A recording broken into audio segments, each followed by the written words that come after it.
Hi everyone, welcome to Lecture Burst by Professor Rastu.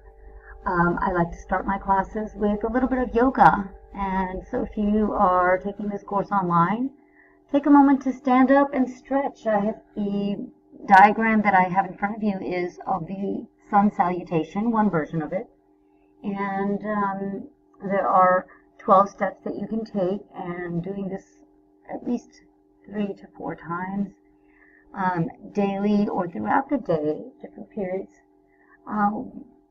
should show some improvement in your alertness, your ability to focus, and in general overall health, because yoga has and is linked to a variety of health benefits. So I encourage you to do this. I'm going to move into the lesson of the day. We'll start with the daily quote by Helen Keller. Take a moment to read.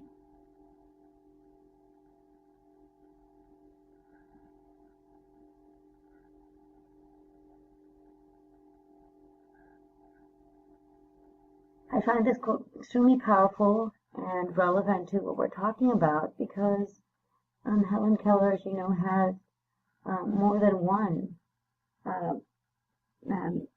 She had a visual and hearing impairment, so she had more than one disability, but her outlook, her perspective, changed her life, and I think it gives us it gives us a moment to think about and reflect about really how attitude and perception can impact an individual.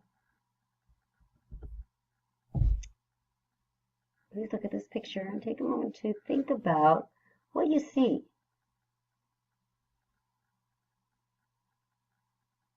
Do you see an older woman? Do you see an older male? Do you see that there are individuals within the people? Okay. This area of light is a vase, or shaped like a vase. You see the woman in the doorway that is the ear, the wall. So what do you see? And perhaps what you see is based on how you're looking at the picture, how long you're looking at the picture for, and what angle you're looking at the picture. Okay. Perception is about how you view things, and that's what we're talking about today is perspective. When we talk about individuals with disabilities, they are particular perspectives that I want you to think about. So at the end of this slideshow, you should be able to explain the key features of People's First. You should be able to explain the 3 different perspectives of disabilities that I will talk to you about. You should be able to describe how these perspectives might impact an individual with disabilities and society as a whole. So let's look at these 3 perspectives. Number 1 is a deficit perspective, and as you can see here, it is based on the bell curve model. And the bell curve model is basically a distribution of individuals' characteristic traits. When we talk about intelligence, it may be scores. And the typical average learner, okay, that's what we refer to as the typical learner, falls in the middle. Okay, the majority of the people will fall here, somewhere along this curve. You will have some individuals that fall into the higher area and others that fall into the low area. The problem or the challenge with this particular model is that at least half or more of individuals, all individuals, are going to fall below, okay, on the lower end. And this creates an issue and a concern because when you're talking about people with disabilities, you're comparing them only to the average. And so anybody who falls in this area right here is somehow has some sort of a deficit compared to the average. And so is this a really fair model to use for individuals to look at what they can or cannot do, their abilities? And so there's a lot of controversy, there's a lot of research and a lot of information that is written out there about debunking this deficit philosophy or ideology. And so this is one perspective with which we as individuals or society uses to view individuals with disabilities. Okay, the next is cultural. And the cultural perspective focuses on individuals, or the idea that individuals from different cultures share different perspectives about individuals with disabilities. So somebody who comes from a different culture may have a different understanding of a disability. They may respond to and receive a diagnosis, for example, of a disability in a very different way. And individuals from different cultures also attribute causes of disabilities in a different way. Okay, so as educators, we need to be very sensitive to this when we are dealing with families, parents, children from different and diverse cultures. We need to be able to understand that. Let's look at the third perspective, and that's a sociological perspective. In this particular perspective, it is based on how individuals treat people with a disability. So how a person is treated is going to determine how we view that individual. And so society can shape how people are treated based on, or how people are viewed based on how we treat them. Okay, does that make sense? So if we create these classes and these differences by treatment, then we will have differences. We will have these classes. We will have these categories. And so we as a society can change perspectives. And this kind of leads us into the idea of people first, because it has to start with simple things like words and how we address individuals. And that will slowly have an impact on how people start to perceive individuals. And hopefully this will all move into how people are treated. And so there is a huge impact based on just something as simple as how you speak about an individual. I want you to read this little blurb. It's a phone conversation.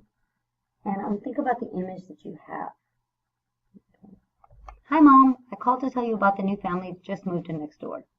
We are so lucky to have a family with young children about the ages of Tommy and Mindy. They will all be going to the same school in the fall. Won't that be neat for the children to have friends while waiting for the bus? Yes, they have 3 children, all 2 years apart. The boys will probably play ball with Tommy, and their Sarah might go to Brownies with Mindy. As you can tell, I'm really excited about the new neighbors. What did you visualize? Is it in your mind what is considered a typical family? Let's meet these individuals. So Mindy has Down syndrome, but the disability wasn't mentioned in this telephone conversation. This is the essence of people first. People first philosophy has been achieved when the disability is not the first characteristic identified, and is mentioned only when the disability is or becomes a significant factor. So again, going back to the perspective, okay, how we address individuals. Okay, when we are dealing with people, we don't want the disability to define that person. Okay. So People's First is a language that communicates attitude and perceptions without dehumanizing individuals with disabilities. We put the people first. We don't make the person equal to the disability, and disability is not a noun. Okay? People with disabilities are neither victims nor wheelchair bound. Let's look at an example of people first. People with disability versus disabled people. Okay, so saying people with disability would be using people first. Let's see if you can identify people's first with these examples. The boy with a disability or the handicapped boy? Which one uses people's first? You are correct, the boy with a disability. Child with a disability or disabled child? Child with a disability. Is autistic or has autism? Has autism. Uses a wheelchair or confined to a wheelchair? Uses a wheelchair. Is on crutches or has to use braces? Walks with crutches or braces. B is the correct answer. That shows usage of people first. Sorry, before we go to our brain buster, let's quickly review what we got out of this particular presentation. So you should be able to say to somebody else, you should be able to explain to them what people's first is.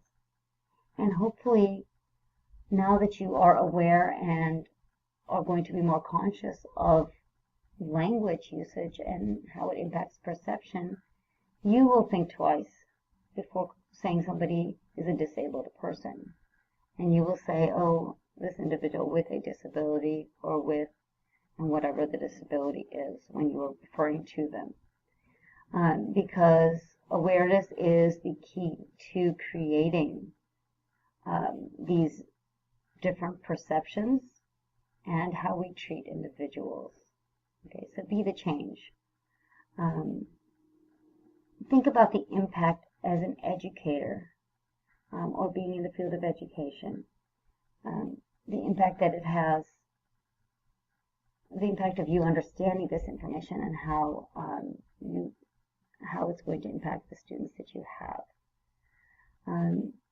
You should be able to explain to somebody what the three different perspectives are. What are the three different perspectives? We talked about deficit, cultural, and sociological. And which perspective do you share? Reflect on that.